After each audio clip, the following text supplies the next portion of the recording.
sa kanin mga brade.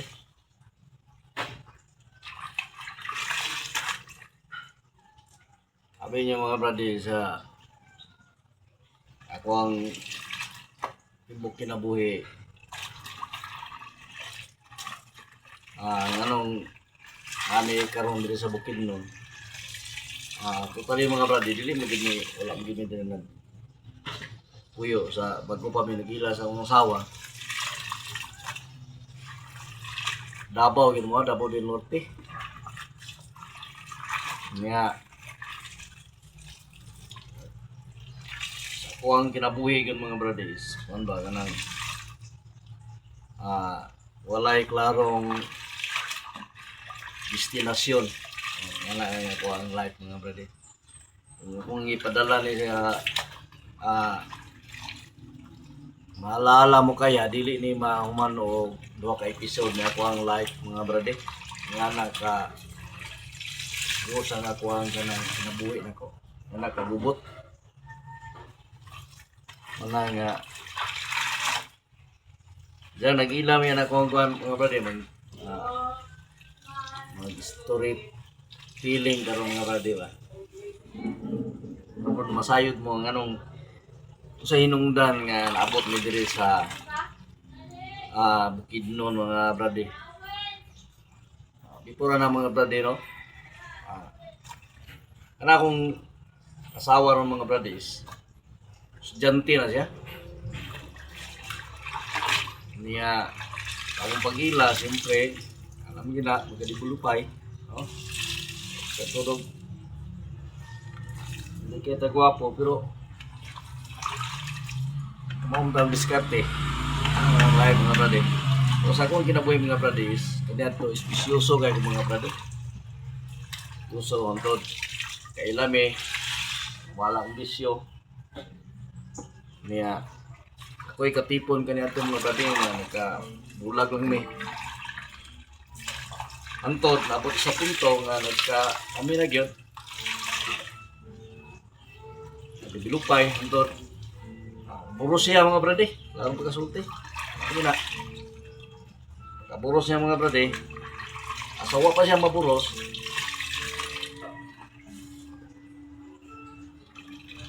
Gibulag mi mga brade kanang ibalaan mi nga uyab mi.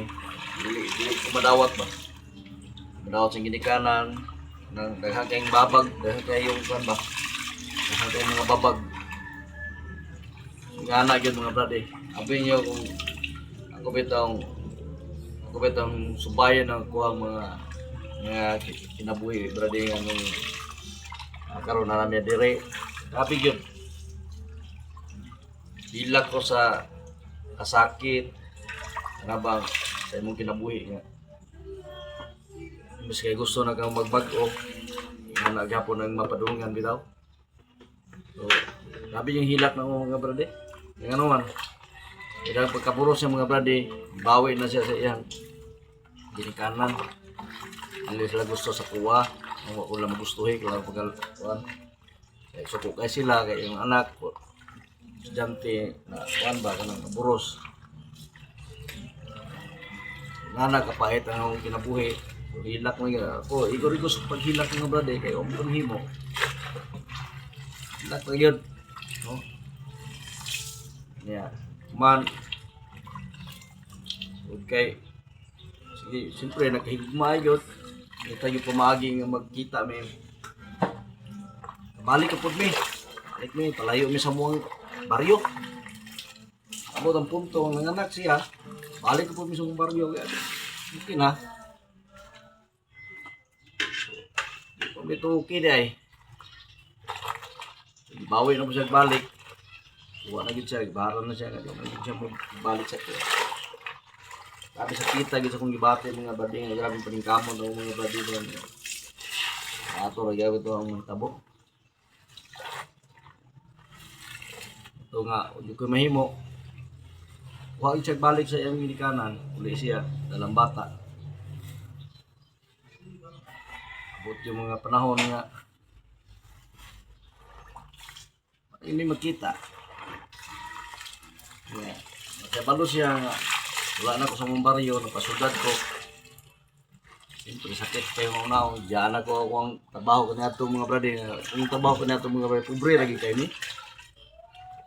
Wala akong trabaho. Magugulay. Wala akong trabaho sa mga brade.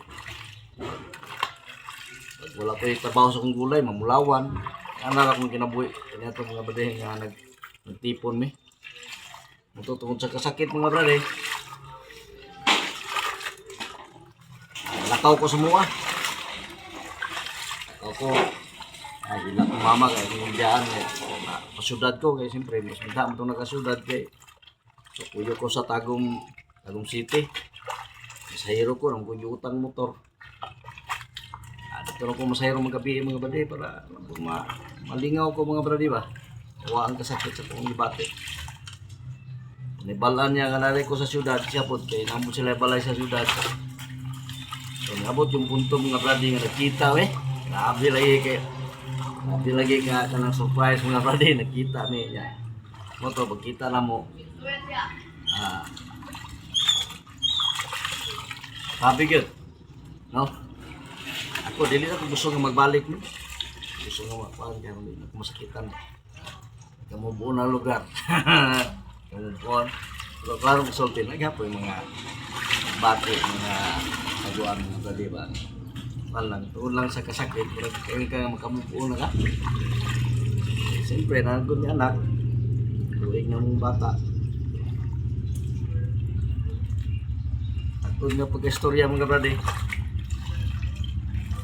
balikin me balikin mga brade wala kay balo yung mga ginikanan nga nakita mga brade nga na yun ko na mo kinabuhi mga brade nga kurag kayo nga lagi nga dagang luha og sipon nga nausik yun sa among relasyon. So ato lang ng iwason sunod mga bradi ako ang life story mga bradi ha.